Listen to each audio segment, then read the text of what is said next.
Bon, salut les gars, j'espère que vous allez bien. Si vous allez bien, tranquille.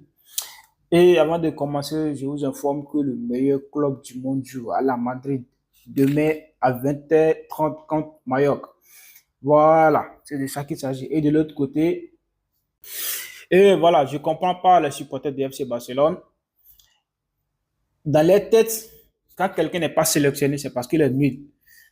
Mais on voit clairement que l'autre côté, Ancelotti n'a pas sélectionné Vinicius, Rodrigo et Militao. Et pourtant, ils sont fâchés.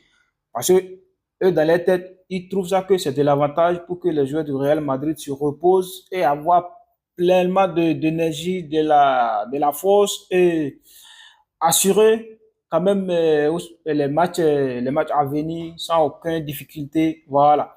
Mais quand lui, il n'est pas sélectionné par l'Angleterre, pourtant, Rashford est sélectionné et il trouve qu'il est nul. Il est tellement nul, c'est pour cela qu'il n'est pas sélectionné. Rashford est meilleur que lui, malgré son peu de temps de jeu. Il est sélectionné parce que les joueurs de FC Barcelone sont des meilleurs à leur poste et ils méritent largement, il suffit largement d'être sélectionnés. Vous voyez, quand on dit que les supporters de FC Barcelone, ils ne sont pas intelligents. Moi, je viens de confirmer. Voilà. Et voilà, de l'autre côté aussi, Manchester City et le Real Madrid, on dirait qu'ils ont signé un contrat de mariage en Ligue des Champions. Ça fait 6 ans consécutifs qu'on s'affronte. Mais c'est quoi le problème? Il n'y a pas d'autres clubs. Il faut nous proposer aussi d'autres clubs. C'est trop. On est fatigué d'affronter Manchester City.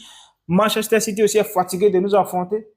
Ah, chaque fois Real Manchester, chaque fois Real Manchester. Donc il faut que quelqu'un soit parmi eux, quoi.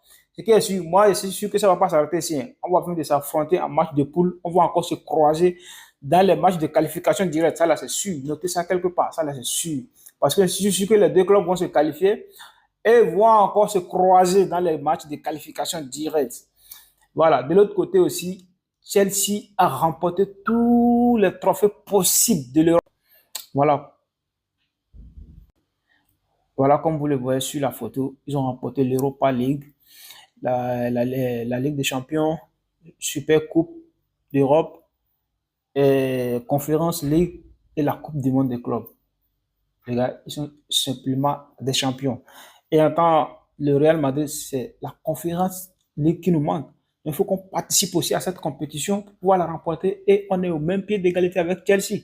Parce que tous les trophées que Chelsea a remportés, c'est la Conférence League seulement que le Real n'en a pas. Donc, l'Europa League, la Ligue des Champions, Super Coupe d'Europe, tout ça, la Coupe du Monde, tout ça là, c'est facile. Nous avons tout ça là. En tout cas,